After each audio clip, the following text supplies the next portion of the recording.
بسم الله الرحمن الرحيم.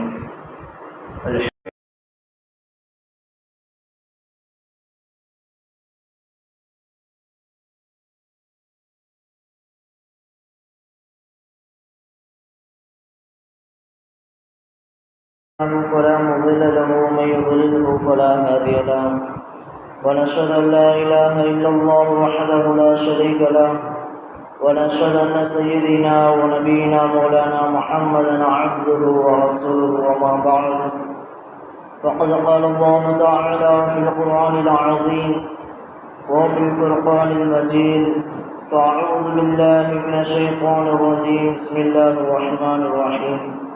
خذوا من أموالهم صدقة تطهرهم وتزكيهم بها. وقال نبينا صلى الله عليه وسلم: فرض رسول الله صلى الله عليه وسلم صدقة الفطر على الناس. وقال أيضا: فرض رسول الله صلى الله عليه وسلم زكاة الفطر طهرة للصائم من اللغو ورفث وطعمة للمساكين. صدق الله رسول النبي الكريم، ونحن على ذلك من الشاهدين والشاكرين، والحمد لله رب العالمين. எல்லா புகழும் புகழ்ச்சியும் யாக வல்லவனாகிய அல்லாஹ் ஒருவனுக்கே உரித்தாகட்டுமாக. அவனுடைய சாந்தியும் சமாதானமும் நமது உயிரிலும் மேலான கம்மின் நாயகம் ரசூலுல்லாஹி ஸல்லல்லாஹு அலைஹி வஸல்லம் அவர்கள் மீதும், அன்னார் பின்பற்றி வாழ்ந்த உத்தம சத்திய சஹாபாக்கள், தாபியீன்கள், தபஅ தாபியீன்கள், நல்லவர்கள், நாதாக்கள், ஷஹதாக்கள், குறிப்பாக இந்த ஜும்மா தினத்தின்று இங்கு அமர்ந்திருக்கும் நம் மீதும் உலக மக்கள் அனைவர் மீதும் என்றென்றும் நெருக்கமாக உண்டாகட்டுமாக. ஆமீன். இறைவா, எதை எனக்கு கற்றுத்தந்தாயோ அதை தவிர வேறு எந்த ஞானமும் எனக்கு இல்லை என்பதை ஆரம்பப்படுத்தியவனாக, உங்களுடைய துஆவையும் ஆதரவித்தவனாக எனது ஜும்மாவை நான் ஆரம்பம் செய்கிறேன். அஸ்ஸலாமு அலைக்கும் வரஹ்மத்துல்லாஹி வபரகாத்துஹு. கண்ணியமானவர்களே, அல்லாஹ் சுப்ஹானஹு வ தஆலா இந்த புனிதமான இந்த ரமலானுடைய மாதத்தில் கடைசி 10 நாட்களை அடையக்கூடிய பாக்கியத்தை அல்லாஹ் நமக்கு தந்திருக்கிறான். இன்னும் சில நாட்களையும் அடையக்கூடிய பாக்கியத்தை வல்லவன் அல்லாஹ் நம் அனைவருக்கும் தந்தருவானாக. ஆமீன். நபி ஸல்லல்லாஹு அலைஹி வஸல்லம் அவர்கள் இந்த ரமலானுடைய இந்த மாதத்தில், இன்னும் சொல்ல போனால் வருடத்தில் 2 விதமான பெருநாளை நபி ஸல்லல்லாஹு அலைஹி வஸல்லம் அவர்கள் நமக்கு தந்திருக்கிறார்கள். ஒன்று ஈதுல் ஃபித்ர், மற்றொன்று ஈதுல் அத்ஹா. இந்த 2 விதமான ஈதுக்கும் இடைப்பட்ட வித்தியாசத்தை நபி ஸல்லல்லாஹு அலைஹி வஸல்லம் அவர்கள் சொல்கின்ற பொழுது, ஒரு சுன்னத்தான ஒரு அமலின் மூலமாக நபி ஸல்லல்லாஹு அலைஹி வஸல்லம் அவர்கள் மற்றொரு அமலை நமக்கு கடமையாக்கியிருக்கிறார்கள். ஒரு சுன்னத்தான ஒரு அமலின் மூலமாக மற்றொரு அமலை கடமையாக நமக்கு நபி ஸல்லல்லாஹு அலைஹி வஸல்லம் அவர்கள் ஆக்கியிருக்கிறார்கள். அந்த சுன்னத்தான அமல் என்னவென்றால், நபி ஸல்லல்லாஹு அலைஹி வஸல்லம் அவர்கள் சொல்கிறார்கள்: நீங்கள் ஈதுல் ஃபித்ருடைய நோன்பு பெருநாளுடைய தொழுகையை தொழுவதற்கு நீங்கள் சென்றால், பள்ளிக்கு நீங்கள் ஈதுல் ஃபித்ருடைய அந்த தொழுகையை தொழுவதற்காக நீங்கள் சென்றால், தொழுகையை நீங்கள் நிறைவு செய்வதற்கு முன்பாக ஒரு பேரித்தம்பளமாவது நீங்கள் சாப்பிட்டு விட்டு நீங்கள் தொழுகைக்கு செல்லுங்கள் என்பதாக நபி ஸல்லல்லாஹு அலைஹி வஸல்லம் அவர்கள் இந்த சுன்னத்தான ஒரு அமலை நமக்கு தந்திருக்கிறார்கள். அதே போன்று ஈதுல் அத்ஹா, ஹஜ் பெருநாளுடைய அந்த குர்பானி கொடுக்கக்கூடிய அந்த பெருநாளுடைய தொழுகையை நீங்கள் தொழுவதற்கு நீங்கள் சென்றால், எதுவும் சாப்பிடாமல் நீங்கள் செல்லுங்கள். தொழுகையை முடித்ததற்கு பின்பு நீங்கள் குர்பானியை கொடுங்கள் என்பதாக நபி ஸல்லல்லாஹு அலைஹி வஸல்லம் அவர்கள் இந்த 2 பெருநாளுக்குண்டான வித்தியாசத்தை ஒரு சுன்னத்தான ஒரு அமலின் மூலமாக நமக்கு தருகிறார்கள். எதற்காக வேண்டி நபி ஸல்லல்லாஹு அலைஹி வஸல்லம் அவர்கள் இப்படி சொல்ல வேண்டும்? ஈதுல் ஃபித்ருடைய தொழுகையை தொழுவதற்கு முன்பு நீங்கள் சாப்பிட்டு விட்டு செல்லுங்கள் என்று சொல்கிறார்கள். ஈதுல் அத்ஹா, ஹஜ் பெருநாளுடைய தொழுகைக்காக நீங்கள் சென்றால் நீங்கள் எதுவும் சாப்பிடாமல் செல்லுங்கள், நீங்கள் தொழுது முடித்து விட்டு சாப்பிடுங்கள் என்பதாக நபி ஸல்லல்லாஹு அலைஹி வஸல்லம் அவர்கள் 2 விதமாக 2 பெருநாளுக்கும் சொல்கிறார்கள். காரணம் என்னவென்றால், இப்னு அப்பாஸ் ரலியல்லாஹு அன்ஹு அவர்கள் அறிவிக்கிறார்கள், ஒரு ஹதீஸை அறிவிக்கின்ற பொழுது, நபி ஸல்லல்லாஹு அலைஹி வஸல்லம் அவர்கள் சொல்கிறார்கள், ஃபரத ரசூலுல்லாஹி ஸல்லல்லாஹு அலைஹி வஸல்லம், நபி ஸல்லல்லாஹு அலைஹி வஸல்லம் அவர்கள் கடமையாக ஆக்கினார்கள் ஸகாத்துல் ஃபித்ரி, ஃபித்ருடைய அந்த தர்மத்தை, சதக்கத்துல் ஃபித்ரை கொடுப்பதை நபி ஸல்லல்லாஹு அலைஹி வஸல்லம் அவர்கள் கடமையாக ஆக்கியிருக்கிறார்கள். எதற்காக வேண்டி? துஹுரத்தல் லிஸ்வாயின், ஒரு நோன்பாளியை தூய்மைப்படுத்துவதற்காக வேண்டி நபி ஸல்லல்லாஹு அலைஹி வஸல்லம் அவர்கள் கடமையாக ஆக்கினார்கள். எதற்கு தூய்மைப்படுத்த வேண்டும்?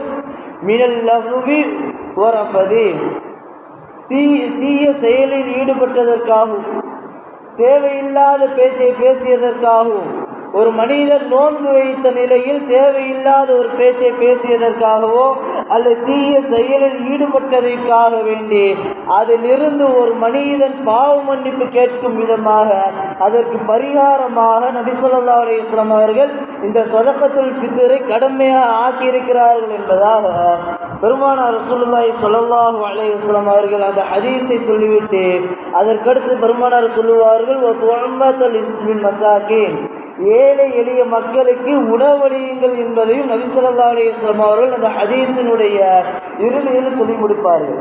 அப்போ இந்த ஸதக்கத்துல் ஃபித்ர் கொடுப்பதற்குண்டான நோக்கம் ஒன்று, ஒரு நோன்பாளி நோன்பு வைத்த நிலையில் ஏதாவது ஒரு தவறு செய்திருந்தால், ஏதாவது ஒரு தீய செயலில் ஈடுபட்டு இருந்தால், ஏதாவது ஒரு தீய பேச்சுக்களை பேசியிருந்தால் அதிலிருந்து ஒரு மனிதன் தன்னை பாவ மன்னிப்பை கேட்கும் விதமாக, அதற்கு பரிகாரமாக நபி ஸல்லல்லாஹு அலைஹி வஸல்லம் அவர்கள் இந்த ஸதக்கத்துல் ஃபித்ரை கடமையாக ஆக்கியிருக்கிறார்கள் என்பதாக இப்னு அப்பாஸ் ரலியல்லாஹு அன்ஹுமா அவர்கள் இந்த ஹதீஸை அறிவிக்கிறார்கள்.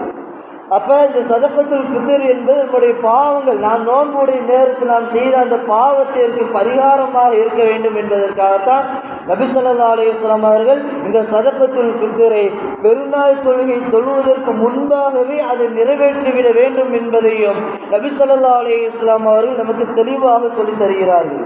ஒரு நோன்பை ஒரு மனிதர் நோன்பு வைத்த நிலையில் தொழுகைத்திருப்பார், அந்த தொழுகையில் ஏதாவது ஒரு குறை ஏற்பட்டிருக்கும். ஒரு மனிதர் நோன்பு வைத்திருப்பார், அந்த நோன்பில் ஏதாவது ஒரு குறை இருக்கும். அந்த குறையை நிவர்த்தி செய்வதற்காக வேண்டி நபி ஸல்லல்லாஹு அலைஹி வஸல்லம் அவர்கள் இந்த ஸதக்கத்துல் ஃபித்ரை நமக்கு கடமையாக ஆக்கியிருக்கிறார்கள். அதே போன்று ஈதுல் அல்ஹாவுடைய அந்த ஹஜ் பெருநாளுடைய அந்த நேரத்தில் ஒரு மனிதர் எதற்காக வேண்டி தொழுகைக்கு முன்பாக சாப்பிடாமல் தொழுகை முடிந்ததற்கு பிறகு எதற்காக சாப்பிட வேண்டும் என்று பெருமானார் ரசூல் ஸல்லல்லாஹு அலைஹி வஸல்லம் அவர்கள் அந்த சுன்னத்தான அமலை நமக்கு தருகிறார் என்று சொன்னார். இதிலும் ஒரு கடமையான ஒரு அமலை நிறைவேற்ற வேண்டும் என்பதற்காகத்தான். என்னவென்று சொன்னால், ஒரு மனிதர் குர்பானி என்பது அல்லாஹ்விற்காக ஒரு மனிதர் கொடுக்கிறார். ஒரு மனிதர் குர்பானியை யாருக்காக? அல்லாஹ்விற்காக ஒரு மனிதர் கொடுக்கிறார். அந்த குர்பானி என்பது அல்லாஹ்வினுடைய விருந்தாளியாக ஒரு மனிதர் சென்று அந்த குர்பானிக்குண்டான அந்த இறைச்சியை சாப்பிட வேண்டும் என்பதாக நபி ஸல்லல்லாஹு அலைஹி வஸல்லம் அவர்கள் சொல்லித் தருகிறார்கள். அந்த குர்பானிக்குண்டான அந்த இறைச்சியை நாம் சாப்பிடுகின்ற பொழுது அல்லாஹ்வினுடைய விருந்தாளியாக நாம் அந்த இடத்தில் இருக்கிறோம். அதனால்தான் பெருமானார் ரசூல் ஸல்லல்லாஹு அலைஹி வஸல்லம் அவர்கள் அந்த ஸதக்கத்துல் ஃபித்ர், ஈதுல் ஃபித்ர் என்ற அந்த பெருநாள் என்று தொழுகைக்கு முன்பு நீங்கள் சாப்பிடுங்கள். எதற்காக வேண்டி? நீங்கள் அந்த ஸதக்கத்துல் ஃபித்ரை நிறைவேற்ற வேண்டும். நீங்கள் எப்படி தொழுகைக்கு முன்பு சாப்பிட்டு நீங்கள் தொழுகைக்கு செல்கிறீர்களோ அதே போன்று எதுவும் இல்லாத மக்கள் இருப்பார்கள். அவர்களும் தொழுகைக்கு செல்கின்ற பொழுது ஏதாவது உணவு சாப்பிட்டு விட்டு செல்ல வேண்டும் என்பதற்காகத்தான் ஸதக்கத்துல் ஃபித்ரை தொழுகைக்கு முன்பாகவே அதை நிறைவேற்ற வேண்டும் என்பதை நபி ஸல்லல்லாஹு அலைஹி வஸல்லம் அவர்கள் நமக்கு கடமையாக ஆக்கியிருக்கிறார்கள். நாம் சாப்பிட்டு செல்வதை போன்று எதுவும் இல்லாத ஏழ்மையில் இருக்கக்கூடிய மக்கள் இருப்பார்கள்.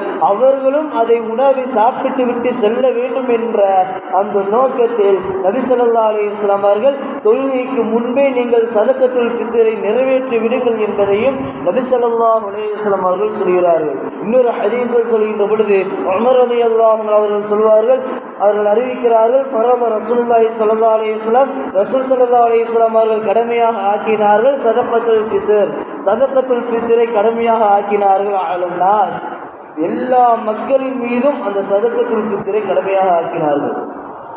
சதகத்துல் ஃபித்ர் எல்லா மக்களின் மீதும் கடமை.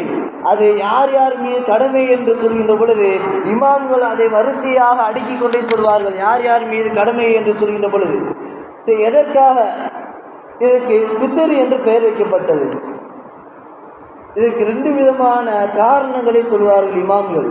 ஒரு காரணம் என்னவென்று சொன்னால், ஃபித்ர் என்று சொன்னால் முடியுதல் என்று அர்த்தம், அதாவது விடுதல், முடியுதல் என்று அர்த்தம். ஃபித்ர் என்று சொன்னால் நாம் இஃப்தார் என்று சொல்கிறோம் அல்லவா? இஃப்தார் என்றால் நோன்பை திறக்கக்கூடிய நேரம், நோன்பை முறிப்பதற்குண்டான நேரம்.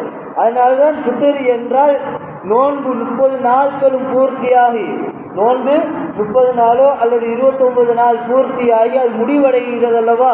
அது முடிவடைவதன் காரணமாகத்தான் அதற்கு ஈதுல் ஃபித்ர் என்பதாக இமாம்கள் அதற்கு பெயர் சொல்வதற்கு காரணமாக சொல்கிறார்கள்.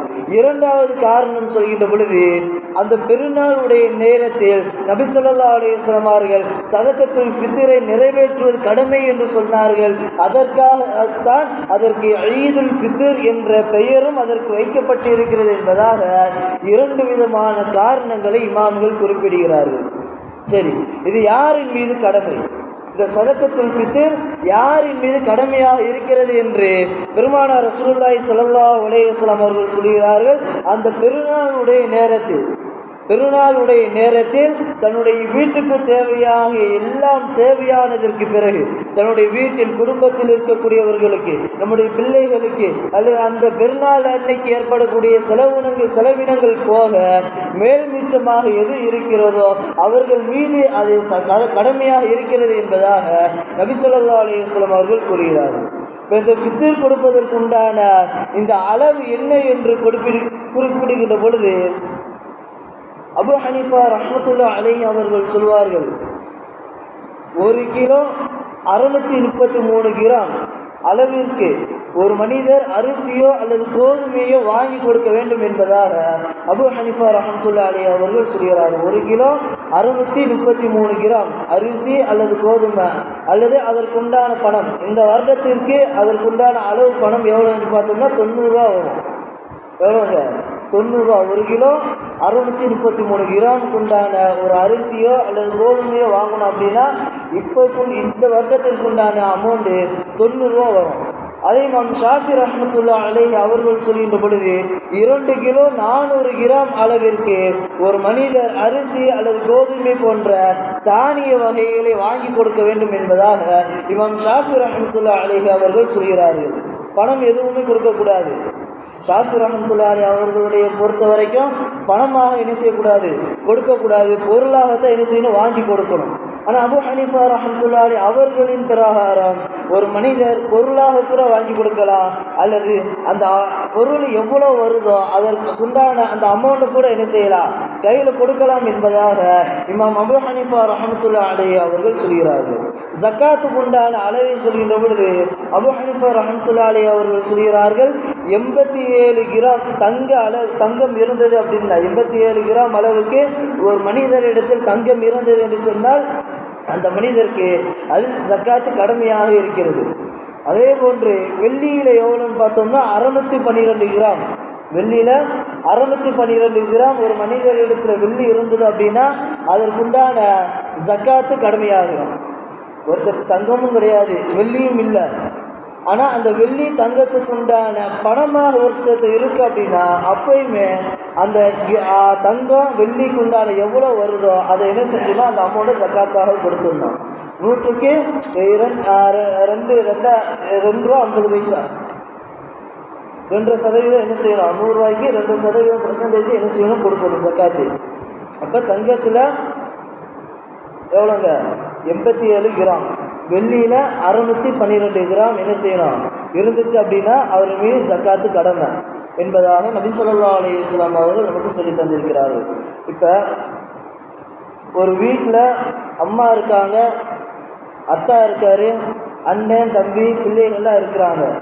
எல்லாத்துக்கும் சேர்த்து ஒரே மனிதர் சதக்கா கொடுக்கலாமா, சதகத்துல் ஃபித்ர் அப்படின்னா கொடுக்கலாம், பிரச்சனை இல்லை. ஏன்னா இப்போ அம்மாவுக்கும் அவங்களுக்கும் கடமை. இன்னும் சொல்ல போனால் அது யார் யார் மீது கடமை என்று சொல்கின்ற பொழுது இமாம்கள் சொல்வார்கள், ஒரு பெண்மணிக்கு நாளைக்கு பெருநாள் அப்படின்னா இன்னைக்கு ஒரு பெண்மணிக்கு குழந்தை பிறந்திருக்கு அப்படின்னா அந்த குழந்தைக்கும் சேர்த்து சதக்கத்துல் ஃபித்ர் கொடுக்கணும், கடமை. ஒரு குழந்தை நாளைக்கு பெருநாளா இன்னைக்கு ஒரு குழந்தை பிறக்குது அப்படின்னா அந்த குழந்தைக்கும் சேர்த்து அந்த குடும்பத்தில் உள்ளவர்கள் சதக்கத்துல் ஃபித்ர் கொடுப்பது கடமை என்பதாக நபி ஸல்லல்லாஹு அலைஹி வஸல்லம் அவர்கள் சொல்கிறார்கள். அப்போ வீட்டில் இருக்கக்கூடிய சின்ன குழந்தையிலிருந்து பெரியவர்கள் வரை எல்லாருக்கும் அந்த சதக்கத்துல் ஃபித்ர் என்பது கட்டாய கடமை. அதை கண்டிப்பான முறையில் தொழுகைக்கு முன்னாடி கட்டாயம் கொடுத்தே ஆக வேண்டும். இப்போ வீட்டில் அம்மா இருக்காங்க, அத்தா இருக்காங்க, எல்லாரும் அம்மா அண்ணே தங்கச்சி எல்லாரும் இருக்காங்க அப்படின்னா அவங்க எல்லாருக்கும் சேர்த்து ஒரே மனிதர் பொறுப்பேற்றுக்கிறாரு. வீட்டில் யாராவது அண்ணனோ அல்லது தம்பியோ இல்லை அத்தாவோ யாராவது ஒரு ஆள் பொறுப்பேற்றுக்கிறாரு, நான் கொடுத்துக்கிறேன் அப்படின்னா பிரச்சனை இல்லை. எல்லாத்துக்கும் சேர்த்து ஒரே மனிதர் என்ன செய்யலாம், கொடுக்கலாம், பிரச்சனை இல்லை. ஆனால் ஒரே மனிதர் ஒருத்தர் இருக்கார், இப்போ அவருக்கு அந்த சதக்கத்துல் ஃபித்ர் கடமை எவ்வளோ 90 ரூபா அளவுக்கு என்ன செய்து கடமை இருக்குது அப்படின்னா அந்த 90 ரூபாயை 2 பேரும் 3 பேர்த்துக்குன்னு பிரித்து என்ன செய்யக்கூடாது, ஏழைகளுக்கு கொடுக்கக்கூடாது. இப்போ 90 ரூபா வரும்னா ஒரு ஆளுக்கு 20 ரூபா, இன்னொரு ஆளுக்கு 40 ரூபா, அந்த மாதிரி என்ன செய்யக்கூடாது, ஒரு நபருக்கு உண்டான அந்த அமௌண்ட்டை பிரித்து கொடுக்கவே கூடாது. ஒரு மனிதருக்கு உண்டான 90 ரூபானா அந்த 90 ரூபா என்ன செய்யணும், ஒரே ஆளுக்கு கொடுத்து வரணுமே தவிர அதை 2-3 ஏழைகளுக்கு என்ன செய்யக்கூடாது, பிரித்து கொடுக்கக்கூடாது என்பதாக இமாம்கள் அதை குறிப்பிடுவார்கள். அதே போன்று வீட்டில் 5 பேர் இருக்காங்க, 5 பேருக்கு சேர்த்து மொத்தமாகவும் என்ன செய்யலாம், ஒரே ஆளுக்கும் கொடுக்கலாம். இல்லை அந்த 5 பேருக்கு உண்டான அமௌண்ட்டை 2 பேருக்காகவும் அல்லது 3 பேருக்கு அந்த மாதிரி என்ன செய்யலாம், பிரித்து கொடுக்கலாமே தவிர ஒரே நபருக்கு உண்டான அந்த அமௌண்ட்டை 2 ஏழைகளுக்கோ 3 ஏழைகளுக்கு என்ன செய்யக்கூடாது, பிரித்து கொடுக்கக்கூடாது என்பதாக இமாம்கள் இதை நமக்கு தெளிவுபடுத்துகிறார்கள். இந்த சதக்கத்துல் ஃபித்ர் எப்போ கடமை? இமாம் ஷாஃபி ரஹ்மத்துல்லாஹி அலைஹி அவர்கள் சொல்கிறார்கள், ஒரு மனிதருக்கு அந்த சதக்கத்துல் ஃபித்ர் எப்போ கடமையாகும் அப்படின்னா நாளைக்கு பெருநாள் தொழுகை அப்படின்னா இன்னைக்கு என்ன செய்யும், பெற தெரியும். இன்னைக்கு இப்போ மகரிபில் பெற தெரிஞ்சிச்சு அப்படின்னா நாளைக்கு கன்ஃபார்ம் பெருநாள் தொழுகை. அப்போ இன்னைக்கு மகரிபில் பெற தெரியுது பார்த்தீங்களா, இன்னைக்கு மகரிபில் இருந்து அந்த மனிதருக்கு சதக்கத்துல் ஃபித்ர் கடமையாகிவிடும் என்பதாக இமாம் ஷாஃபி ரஹ்மத்துல்லாஹி அலைஹி அவர்கள் சொல்கிறார்கள். இமாம் அபூ ஹனீஃபா ரஹ்மத்துல்லாஹி அலைஹி அவர்கள் சொல்கிறார்கள், இன்றைக்கு பெற தெரிஞ்சிருச்சு, நாளைக்கு பெருநாள் இன்னைக்கு பெற தெரிஞ்சிருச்சு அப்படின்னா நாளைக்கு பெருநாள் அந்த பெருநாளுடைய அந்த ஃபஜர் தொழுகை இருக்குது பார்த்தீங்களா, அந்த ஃபஜருடைய நேரத்தில் தான் சதக்கத்துல் ஃபித்ர் கடமையே ஆகும் என்பதாக இமாம் அபூ ஹனீஃபா ரஹ்மத்துல்லாஹி அலைஹி அவர்கள் சொல்கிறார்கள். சரி, அன்னைக்கு ஃபஜரில் தான் கடமையாகுது. அந்த நேரத்தில் நம்ம யாருமே தேடி போய் பார்த்து கொடுத்துருக்க முடியாது.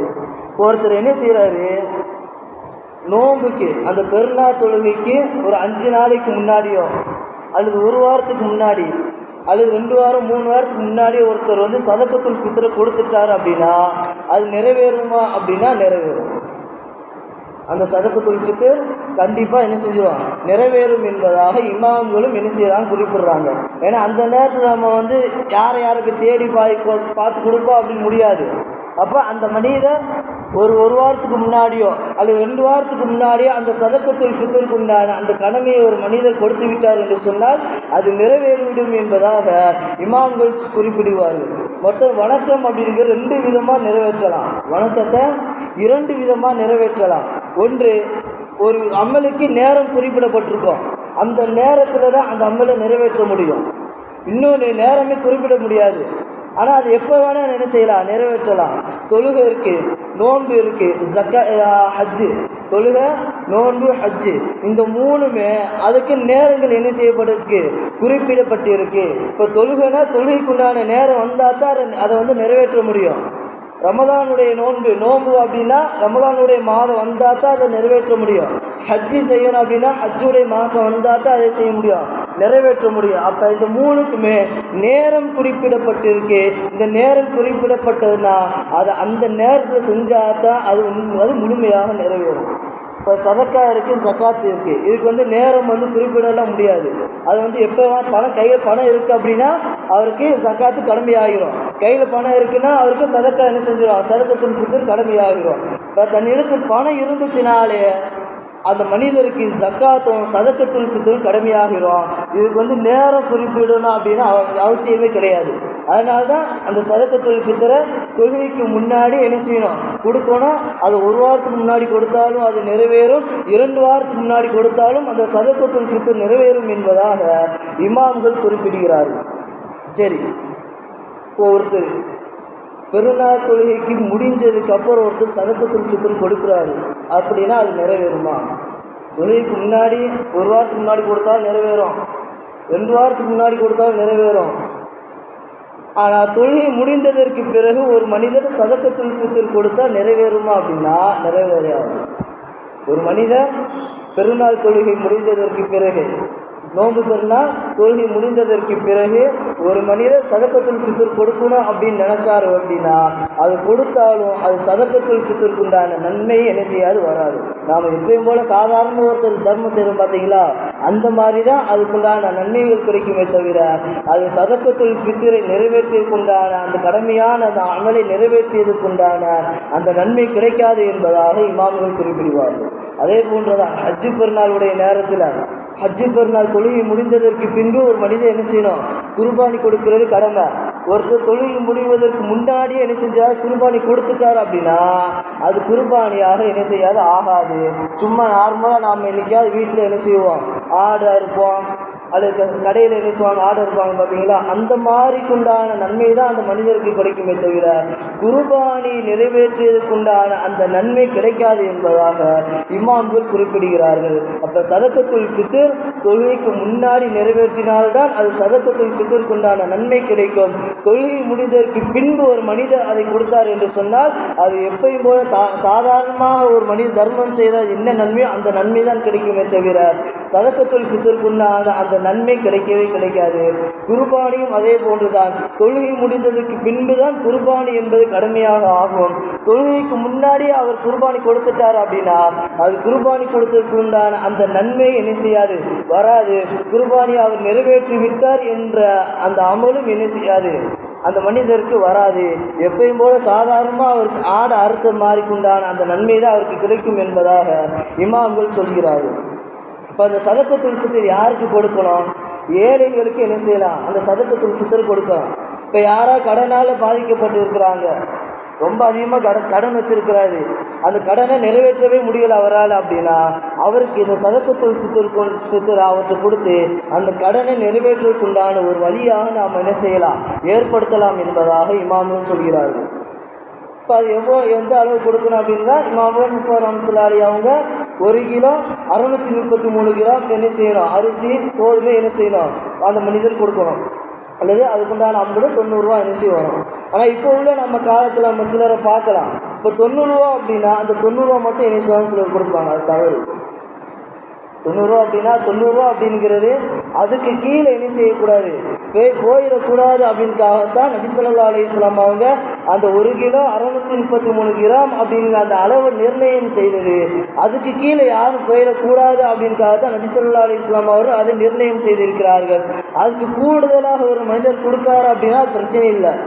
அதுக்கு நம்ம அதிகமாக கொடுக்குறோம் அப்படின்னா அதிகமான நன்மைகள் நமக்கு பெற்றுத்தரதான் செய்யுமே தவிர நம்ம அதிகமாக கொடுத்தாலும் அது 90 ரூபாய்க்குண்டான நன்மை தான் கிடைக்குமா அப்படின்னா அப்படிலாம் கிடையாது. நம்ம அதிகமாக கொடுத்தோம் அப்படின்னாலும் அதுக்குண்டான நன்மைகளை அல்லாஹ் என்ன செய்வான், நமக்கு தருவான். இப்போ நம்ம ஒரு சதக்கத்துல் ஃபித்ர் நம்ம கொடுக்கும்போது நாம் அதிகமாக என்ன செய்யணும், அந்த நன்மையை நாம் பெற வேண்டும் என்ற எண்ணத்தில் அந்த சதக்கத்துல் ஃபித்ரை நாம் அதிகமாக அதை என்ன செய்ய நிறைவேற்றுவதற்கு நாம் ஒருவருக்கு ஒருவர் மத்தியில் நாம் போட்டியிட்டு நாம் என்ன செய்யணும், அந்த சதக்காவை நாம் நிறைவேற்ற வேண்டும் என்பதாக பெருமானார் ரசூலுல்லாஹி ஸல்லல்லாஹு அலைஹி வஸல்லம் அவர்கள் சொல்கிறார். இப்போ கூட நம்ம பார்க்கலாம், ஒரு கூட்டம் இருக்குது பார்த்தீங்களா, ரொம்ப வித்தியாசமாக செய்வாங்க. தன்னுடைய அறிவை பயன்படுத்துகிற பேரில் ஏதாவது ஒன்று சொல்லி அதை அப்படியே என்ன செய்வாங்க, பாதி பேர் அதை ஏற்றுக்கிட்டு அங்கே போய் அதை அப்படியே என்ன செய்வாங்க, நிறைவேற்றுவாங்க. சில வருஷத்துக்கு முன்னாடி சொல்லிக்கிட்டு இருந்தாங்க, வாழ்க்கையில் ஒரே ஒரு தடவை மட்டும் ஜக்காத்து கொடுத்தா போதும், வாழ்க்கையில் ஒரே ஒரு தடவை மட்டும் ஜக்காத்து கொடுத்தா போதும், அது நிறைவேறிடும், வருஷம் கொடுக்க தேவையில்லை அப்படின்னு சொல்லிக்கிட்டு இருந்தாங்க. அதையும் சிலர் கேட்டுக்கிட்டு வருஷத்துக்கு கொடுக்க தேவையில்லை, வாழ்க்கையில் ஒரே ஒரு தடவை மட்டும் ஜக்காத்து கொடுத்தா போதும்னு ஏற்றுக்கிட்டு பாதி பேர் அங்கிட்டு போயிட்டாங்க. கடைசியில் பார்த்தா 5 வருஷம் கழிச்சு இல்லை நீ சொன்ன தப்பாக போயிடுச்சு, வருஷம் கொடுக்கணும்னு ஹதீஸ் இருக்குன்னு சொல்லி மறுபடியும் சொன்ன ஆளே பின்வாங்கிட்டார். சொன்னவரை பின்வாங்கிட்டார். வருஷம் ஜக்காத்து கொடுக்கணும்னு சொல்லிட்டாரு. இப்போ 5 வருஷம் அவங்க ஜக்காத்து கொடுக்காமல் இருப்பாங்க பார்த்தீங்களா. அப்போ அதுக்குண்டான தண்டனை யாருக்கு?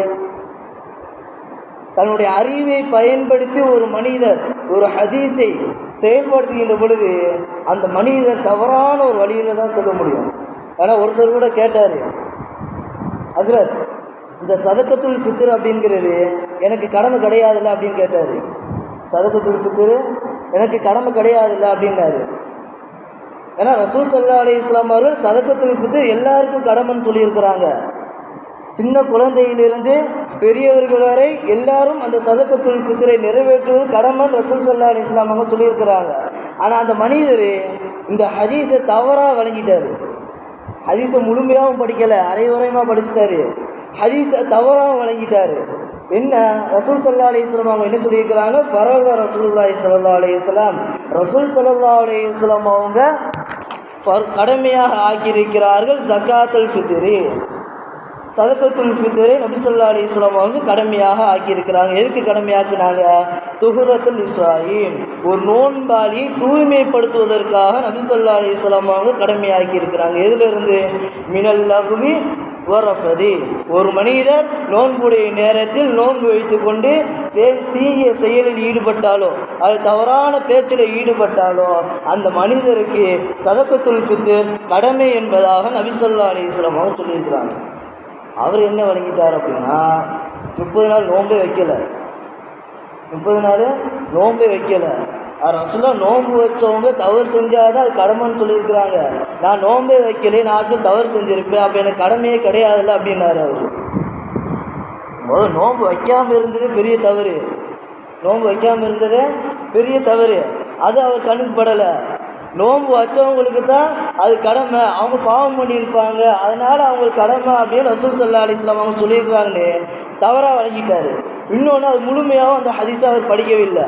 அந்த ஹதீஸ் தொடரில் அதுக்கடுத்து ரசூல் ஸல்லல்லாஹு அலைஹி வஸல்லம் அவங்க என்ன சொல்கிறாங்க?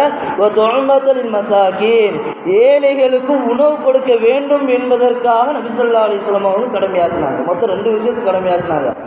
ஒன்று, நோன்பாளி நோன்பு வச்சுக்கிட்டு ஏதாவது ஒரு பாவம் பண்ணியிருப்பார், அந்த பாவத்திலிருந்து அந்த மனிதர் தூய்மையாக வேண்டும் என்பதற்காக நபி ஸல்லல்லாஹு அலைஹி வஸல்லம் அவங்க இந்த சதக்கத்துல் ஃபித்ரை கடமையாக்குனாங்க. ஒன்று. ரெண்டாவது, நாம் எப்படி நோன்பு பெருநாள் தொழுகைக்கு முன்பு சாப்பிட்டு நாம் தொழுகைக்கு போகிறோமோ அதே போன்று உணவு இல்லாத மக்கள் இருப்பாங்க, அவங்க தொழுகைக்கு போகும்போது சாப்பிட்டு போகணும். அந்த நோக்கத்திற்காக நபி ஸல்லல்லாஹு அலைஹி வஸல்லம் அவர்கள் ஏழைகளுக்கு உணவு கொடுப்பதும் அவர் மீது கடமை என்பதாக நபி ஸல்லல்லாஹு அலைஹி வஸல்லம் அவங்க 2 விதத்திற்கு இந்த சதக்கத்துல் ஃபித்ரை கடமையாக்கியிருக்கிறாங்க. அவர் பாதியை மட்டும் படிச்சுட்டு மீதியை படிக்காமல் விட்டு தன்னுடைய அறிவு எதை சொல்லுதோ அதை ஏற்றுக்கிட்டு அப்படியே போயிட்டார். இப்படி ஹதீஸ் தவறான ஒரு வழியில் ஒரு மனிதர் படிக்கின்ற பொழுது அது தன்னுடைய அறிவு எதை சொல்லுதோ அதைத்தான் அந்த மனிதருக்கு ஏற்றுக்கிடுவார். தன்னுடைய அறிவு எதை சொல்லுதோ அதைத்தான் அவங்க ஏற்றுக்கிடுவாங்களே தவிர ஹதீஸ் என்ன சொல்லுதுன்னு பார்க்க மாட்டாங்க. இப்போ ஹதீஸ் என்பது நாம் ஒரு விஷயத்தை படிக்கிறோம் அப்படின்னா அந்த ஹதீஸை முழுமையாக படிக்கணும். முழுமையாக படிக்கிற மாத்திரமல்ல, அந்த ஹதீஸில் என்ன சொல்ல வாராங்க அப்படிங்கிறதை நாம் முழுமையாக என்ன செய்யணும், வழங்கணுமே தவிர நம்முடைய அறிவுக்கு அது நம்முடைய அறிவு அதை ஏற்றுக்கிட மாட்டேக்கு அப்படின்னுக்காக நம்ம அதை விட்டு போனோம் அப்படின்னா தவறான ஒரு வழியில் தான் போவோம். ஏன்னா அல்லாஹ் வந்து குர்ஆனில் கூட சொல்லுவான், சுலைமான் அலைஹிஸ்ஸலாம் அவங்ககிட்ட ஒரு எறும்பு பேசும். சுலைமான் அவங்ககிட்ட ஒரு எறும்பு என்ன செய்யும், பேசும் அப்படிங்கிறத அல்லாஹ் குர்ஆன்லேயே அதை தெளிவாக நமக்கு சொல்லுவான். ஒருத்தர் வந்துக்கிட்டு அதில் அதை எப்படி எறும்பு சுலைமான் அலைஹிஸ்ஸலாம் அவங்ககிட்ட பேசிச்சு, அது சுலைமான் அலைஹிஸ்ஸலாம் அவங்க எறும்புகிட்ட பேசினாங்கன்னு வேறு அல்லாஹ் குர்ஆனில் சொல்கிறான். இது என்னுடைய அறிவு ஏற்றுக்கிடவே மாட்டேங்குது, ஒரு எறும்பு எப்படி பேசும் அப்படின்னாரு. ஒருவேளை குர்ஆனில் யாராவது அதை நுழைச்சிருப்பாங்களோ அப்படின்னு வேறு சொல்கிறார் அவர். இப்போ எந்த அளவிற்கு தன்னுடைய அறிவை பயன்படுத்துவதன் மூலமாக தன்னுடைய அறிவை குர்ஆனுக்கும் ஹதீஸுக்கும் ஒரு விஷயம் தோதுபடவில்லை என்பதற்காக தன்னுடைய அறிவை பயன்படுத்தி ஒரு மனிதர் அதை செயல்படுத்தினார் என்று சொன்னால் தன்னுடைய வாழ்க்கையில் அவர் நேரான வழியில் போகவே முடியாது. தவறான ஒரு வழியில் போய் மார்க்கத்தை விட்டு வெளியேறக்கூடிய ஒரு சூழ்நிலை இன்றைக்கு சர்வசாதாரணமாக ஏற்படும். இந்த ஜக்காத்துடைய விஷயத்தில் நம்ம மிகவும் கவனமாக இருக்க வேண்டும். ஜக்காத் அப்படிங்கிறது வருஷம் அது கடமையாகிறோம். வருஷத்துக்கு தன்னுடைய பொருள் தங்கமோ வெளியே இருக்குது அப்படின்னா அது 1 வருடம் பூர்த்தி ஆயிடுச்சா அது அவர் மீது கடமையாகிறோம். இப்போ உதாரணத்துக்கு ஒருத்தர்கிட்ட ஜக்காத்துக்கு உண்டான அளவு இருக்குது, தங்கம் வெள்ளி என்ன செய்யுது ஒருத்தர்கிட்ட இருக்குது, ஆனால் 1 வருஷம் பூர்த்தியாகவே இல்லை. இன்னும் 1 வருஷம் பூர்த்தி ஆகிறதுக்கு 1 மாதம் இருக்கா. இந்த நேரத்தில் அவர் ஜக்காத்து கொடுக்கலாமா அப்படின்னா கொடுக்கலாம், பிரச்சனை இல்லை. ஒரு வருஷம் பூர்த்தி ஆகணும்னு ஒரு விஷயம். இப்போ அந்த ஒரு வருஷம் பூர்த்தி ஆகிறதுக்கு முன்னாடியே அவர் ஜக்காத்து கொடுக்கணும்னு விரும்புகிறார் அப்படின்னா அவர் ஜக்காத்து கொடுக்கலாம், பிரச்சனை இல்லை. ஆனால் சிலர் இருப்பாங்க ஜக்காத்து கொடுக்கக்கூடாது அப்படின்னுக்காக என்ன செய்வாங்க, ஒரு வருஷம் பூர்த்தி ஆகணும்னு இருக்கு, ஒரு மாதம் அந்த தங்கத்தையும் வெளியே தனக்குள்ளே வீட்டில் வச்சுக்கிடுவாங்க. மிச்சம் ஒரு மாதம் என்ன செஞ்சுருவாங்க, தனக்கு சொந்தக்காரங்க வீட்டில் அல்லது மனைவி வீட்டில் வச்சுட்டு, அது ஒரு வருஷம் தானே பூர்த்தி ஆகணும், 11 மாதம் தான் என்கிட்ட இருந்துச்சு, ஒரு மாதம் என்னுடைய மனைவி வீட்டில் இருந்துச்சு, அதனால ஜக்காத் கடமை கிடையாதுல்ல அப்படின்லாம் சொல்லுவாங்க. அது தவறு. ஜக்காத் அப்படின்றது ஒரு வருஷம் பூர்த்தி ஆகணும். இன்னொன்று அது அவருக்கு உண்டான பொருள் தான். அவர் வீட்டில் இருந்தாலும் அது அவருக்கு சொந்தமானது தான், அவர் மனைவி வீட்டில் இருந்தாலும் அது அவருக்கு சொந்தமானது, யார் வீட்டில் இருந்தாலும் பொருள் யாருக்கு உண்டானது தான், அது அவருக்கு உண்டானது தான். அப்போ அந்த ஜக்காத் என்பது தன்னுடைய வீட்டில் அவர் பாதுகாத்தாலும் சரி, அல்லது பேங்கில் சிலர் பேங்கில் வச்சுருப்பாங்க, பேங்கில் வச்சு பாதுகாத்தாலும் சரி, அது தனக்குண்டான பொருள் என்று இருந்து விட்டால் அதற்குண்டான ஜக்காத்து அவருக்கு கண்டிப்பான முறையில் கடமையாக ஆகிவிடும். அதை அந்த மனிதர் கட்டாயம் நிறைவேற்றியே ஆக வேண்டும்.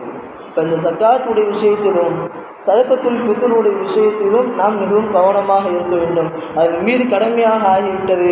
சதகத்துல் ஃபித்ர் என்பது நம்ம வீட்டில் சின்ன குழந்தைகளிலிருந்து பெரியவர்கள் வரை எல்லாரும் மீதும் அது கடமையாக இருக்கிறது.